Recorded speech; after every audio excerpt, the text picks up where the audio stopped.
Once again, for all of our media participants, if you do have questions for our coaches, please utilize the raise your hand feature to get your question in the queue. Please limit your questions to one initial question, potentially a follow-up. If we do have time and our coaches' scheduled availability, we will circle back to get additional questions answered. With that being said, happy to be joined by Coach McDowell with Prairie View A&M. Coach, as always, thank you so much for taking some time out of your schedule to join us. If you could please start us out with an opening statement recapping your team's most recent outing at the State Fair Classic versus Grambling State. Good morning, everybody. Yeah, it was a great atmosphere for good football, and good football was played. Again, unfortunately, we didn't come out on the winning end. Coach Jackson had these guys ramped up, ready to go for 4 quarters of football. They came out, they did just that, and that's the thing we pride ourselves on, as a coaching staff with these young men. Again, just playing 4 quarters of football. And I've said it all year long. Those teams that come out and play 4 quarters of football is most likely is going to win the game. And again, but we left some things out there as an offense, opportunities that we should have capitalized on, didn't, and maybe it was due to us or Grambling. But again, at the end of the day, when those opportunities present itself, we have to make plays, and that's on both sides, offense and defense. They did what they needed to do for 4 quarters of football, and they won the game. And now we just got to go back and reassess and assess some things that we need to get corrected before a good team coming in. Coach Wade's going to have his team ready to go, so we just got to get ready to go, be better this week, getting ready for Valley coming in. Appreciate those opening comments, Coach. First question goes to Charles Bishop. Hey, Coach, how are you doing? Hey, Charles, what's up, buddy? I wanted to ask this question, and you and I, we talked about some of the missed opportunities, and I wanted to ask missed opportunity right before halftime, knocking on the door there about the 2-yard line, end up with a missed field goal. But I want to ask, how much of a carryover effect does that have going into the second half? I think it has a lot, again, but that's what we kind of pride ourselves on, and me as a head coach and my staff. We got to get these guys back on track. And as I tell them, things going to happen. You're going to have those peaks, ups and down peaks during the course of the game. But bad things happen. You got to be able to forget about it and still go out and play football, because there's a game still to be played, and a game. You want to win. So you harp on those bad things that happened, and more likely bad things going to continue. So we try to get them pumped up as much as possible to forget about the past and concentrate more on the future. Sure. Quick follow-up, tough emotional loss to Grambling, but I saw you gather the team on the field immediately post-game. What was your message to the team? Again, just, keep your head up. We're going to have to go back in, look at the film, see what you did wrong. Again, I thought we left a lot of things out there, opportunities, should I say that, again, I thought had we capitalized on them, the game would have been much different. So again, just coming back in, making more important, making sure they stay together as a unit. Don't start blaming one another, because again, it's a long season. You never know what's going to happen. Every team in the West and the East, these guys are good. So you just got to be able to, stay together and then just take care of our business here at Prairie View. Sure thing. Appreciate that, Coach. Next question goes to Dr. Cavill. Dr. Cavill's inside the HBCU Sports Lab. Good morning, Coach McDowell. Up, Doc. Wanted to ask you about Trajan in terms of his game, 4 receptions for 109 yards. Wasn't in the end zone, but he racked up some yards there. We have him on our Big Ben HBCU Weekly Award watch list about his play. Can you talk about him a little bit in terms of what he's done this season? Yeah, obviously his past matchup. Yeah, young man he's steady improving each game. And again, we put ourselves in a position to make plays, and we've had opportunities to make plays. Those numbers could have been much greater than what he ended up with, had we capitalized on some catches and throws as well. So, and again, we didn't make them, and we just, again, just tell these guys, they have to be ready to go next game. The next game is the most important game. That's Valley coming in. and get ready to prepare for Valley. We got to be better this week as we started today with practice, and that was my message to them, like be better than we were this past week, and things going to take care of itself. But he's continuing to grow and as well as he should, but again, leaving things out there for us to miss opportunities out there that we should be easily, catching and scoring with, but we haven't. We got to figure it out, and I'm pretty sure we will going forward. Follow-up questions about Mississippi Valley, but in a different perspective. Streaks come and go. Some of them good, some of them bad. Obviously, continue streak winning against Texas Southern University, and then you got busted the streak in terms of Alcorn State.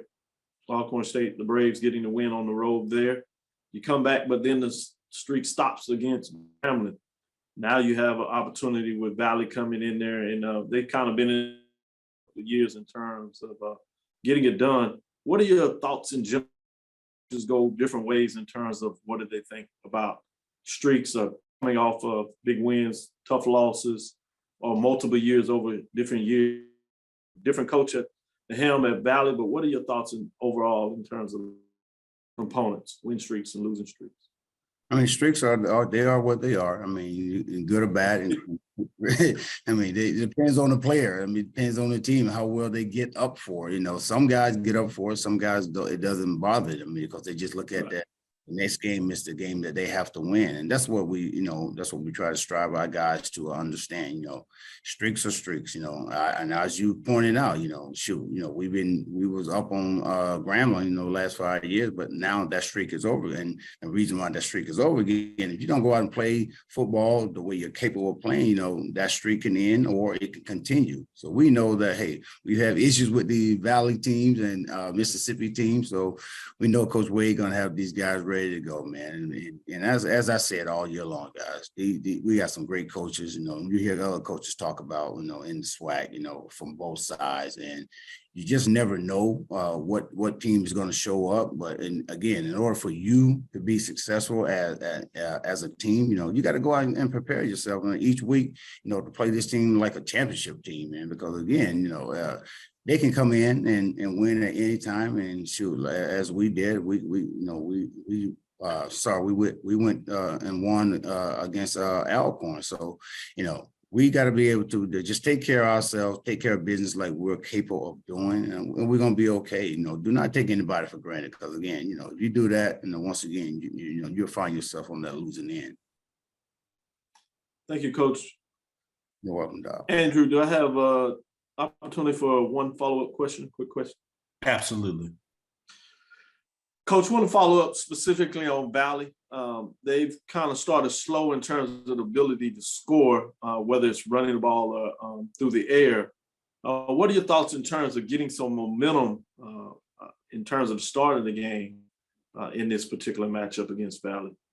Momentum is everything. I mean, shoot, that's what a lot of guys strive off of. Again, once you get the momentum up, hopefully you will continue to, strive to get that momentum going even further, and during the course of the game, and help you get points, stops, and create an atmosphere to where, in their mind that, they're going to win this game no matter what, as long as they, continue to play 4 quarters of football. Again, you're going to have those peaks, throughout the course of the game, and the team that, operates best, through those tunnels, through those channels, and do what they're supposed to do is going to win the game. Valley's no different. Alcorn's no different.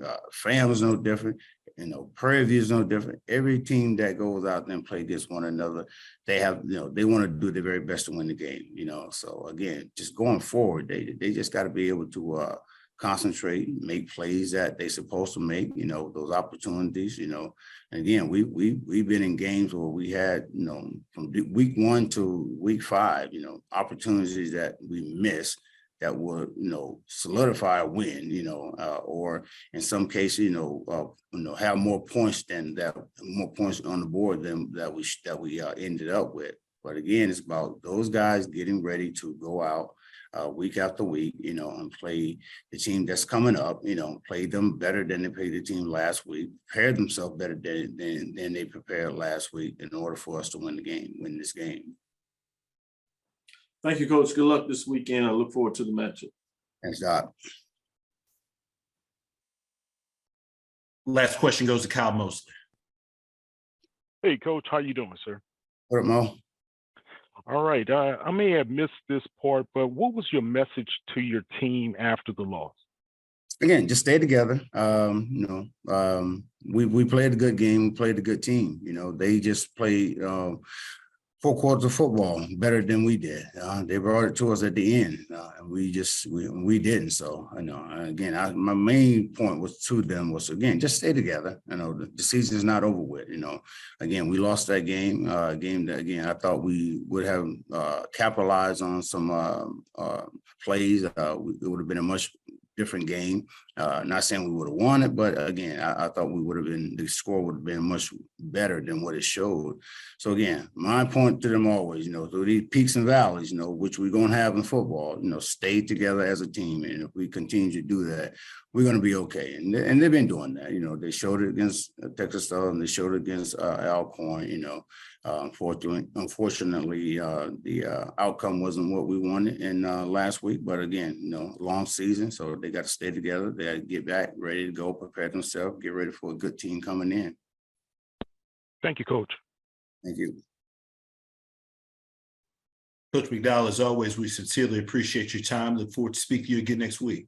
Thank you, gentlemen. Yes, sir. Thank you.